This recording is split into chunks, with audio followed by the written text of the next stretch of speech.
কাঁধে নিয়েছেন, বৃন্দাবনে রাখালগণকে নিয়ে দৌড়াদৌড়ি করেছেন, ছোটাছুটি করেছেন। এবার তো প্রভু আমার এই খেলা খেলছেন। বৈষ্ণব কবি তিনি ভাবনা করছেন, প্রভুর খেলে বুঝি স্বাদ মেটে নাই। ওরা তো খেলেও বুঝি সবাইকে জয়ধ্বনি করো। স্বাদ মেটে নাই। প্রভুর খেলে বুঝি স্বাদ মেটে না। ব্রজের খেলা খেলে নদিয়াপুরে, খেলে বুঝি স্বাদ মেটে নাই। ওদের খেলা খেলে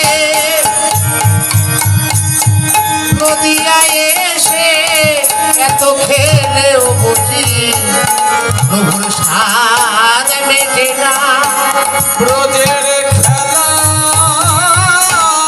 খেলে নদিয়ায় এসে প্রভুর খেলে বুঝি স্বাদ মেটে না।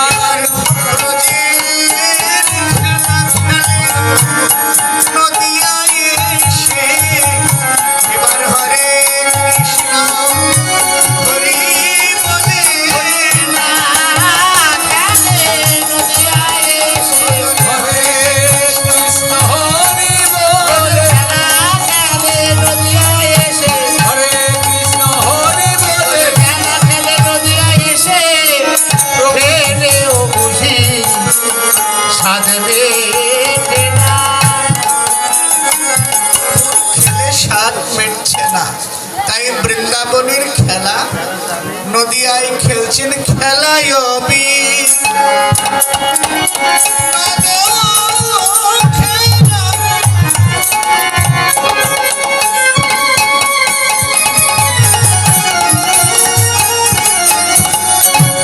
খেলে গোরা বন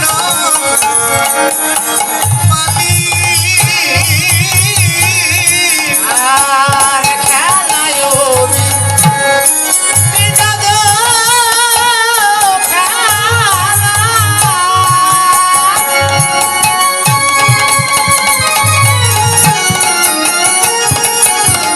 আমার গোনা বলো বলে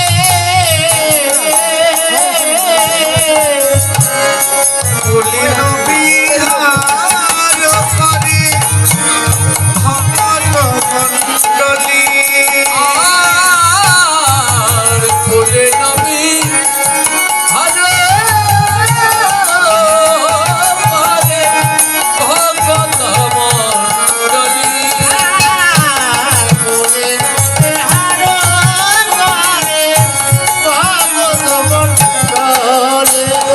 নদিয়ায় হরিনামের খেলা, এই যে হরিনামের খেলা খেলছে। ওমা, বৃন্দাবনের খেলা নয়, এবার হরিনামের খেলা। এই খেলাটা কেমন? শ্রী নিত্যানন্দ প্রভু মহাপ্রভুকে নিয়ে শ্রীধাম নবদ্বীপে সবার দ্বারে দ্বারে গিয়ে হরিনাম প্রচার করছে। বলছে একবার হরিনাম করো, কিন্তু কেউ হরিনাম করতে কি চায়? আমি শিখে দেবো বৃষ্টি দাও। শ্রীধাম নবদ্বীপে যখন মহাপ্রভু নিত্যানন্দ প্রভুকে নিয়ে নাম প্রচার করছে, হরিনাম প্রচার করছে, আপনারা সবাই জানেন জগাই মাথায় এরা কিন্তু পাপী ছিল, এরা কিন্তু ব্রাহ্মণও ছিল। ব্রাহ্মণ পুত্র হবার পরেও তারা ব্যভিচারী ছিলেন। চাপাল গোপাল সে তো মা ভবানীর একনিষ্ঠ ভক্ত, তিনি বৈষ্ণব অপরাধ করেছিলেন শ্রীবাসের চরণে, তিনিও ব্রাহ্মণ ছিলেন। তর্করত্ন চূড়ামণি এরা নবদ্বীপের ব্রাহ্মণ সমাজের মাথা ছিলেন।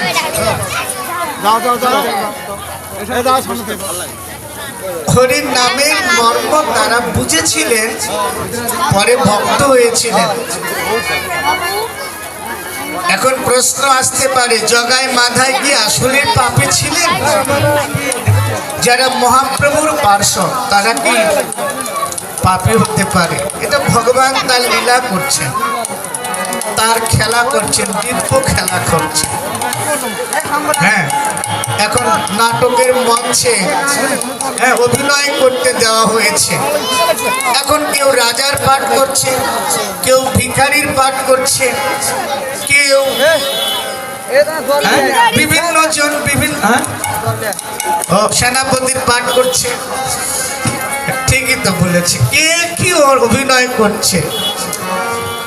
তো মহাপ্রভু তার ভক্তদেরকে নিয়ে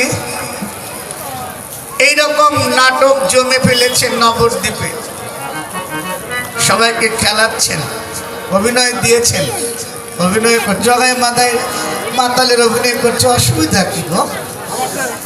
জীব শিক্ষার জন্য এই সমস্ত মহাপ্রভু করেছেন। আচ্ছা, আরো দেখেন, সেন শিবানন্দ নামে এক ভক্ত ছিল, আপনারা জানেন। তার কুকুরও হরিনাম করেছে, আপনারা সবাই জানেন।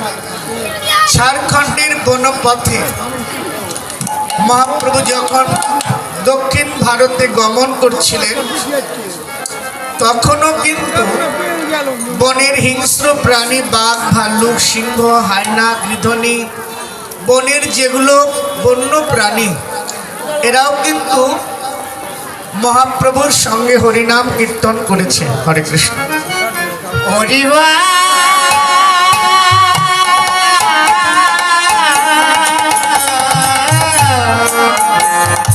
দেহ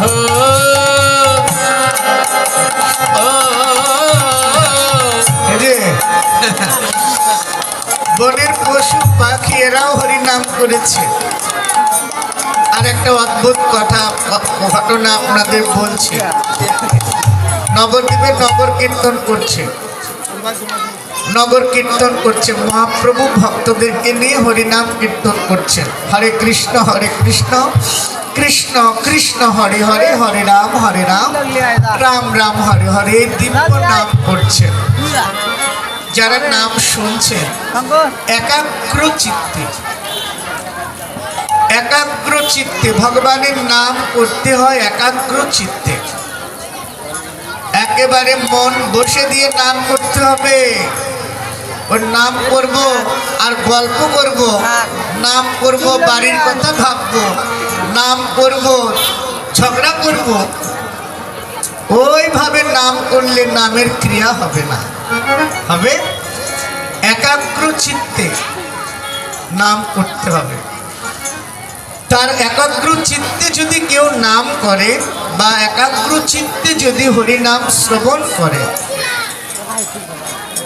তার হৃদয়ে প্রেম আসবে।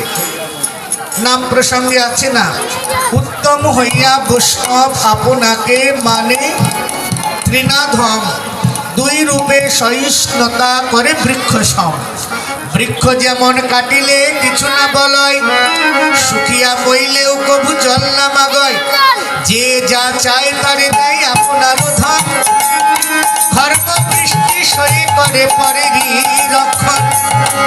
এ মতে ভাব লইয়া জীবন কৃষ্ণ নাম লয়, কৃষ্ণ নাম না শ্রী কৃষ্ণ চরণে তার প্রেম ভজন।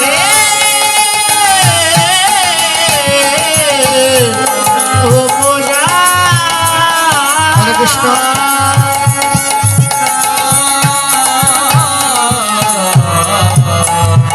জয় রাধে। আমার বাবু 100 টাকা দিয়েছেন, আরো অনেকে টাকা দিয়েছেন।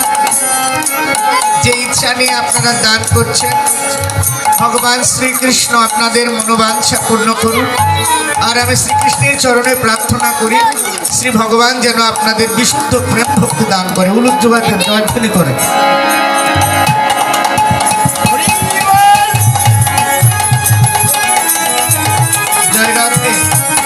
আচ্ছা আর কি করলেন দেখেন, একচিত্তে যারা শ্রবণ করলেন, যেমন অন্ধ ব্যক্তি সে দৃষ্টিশক্তি ফিরে পেয়েছেন,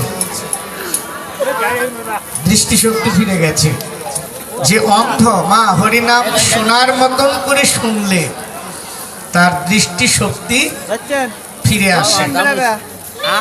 যার অঙ্গে রোগ ব্যাধি আছে তার রোগ ব্যাধি ভালো হয়ে যায়, এর নামের এত শক্তি। জয় রাধে। দেখেন, নাম যারা শ্রবণ করছেন, যার ব্যাধি ক্রান্ত, তার ব্যাধি ভালো। বাসুদেব দত্ত তার গলিত কুষ্ঠ পীড়া হয়েছিল, হরিনাম শ্রবণ করে মহাপ্রভু তাকে প্রেমালিঙ্গন দিলেন।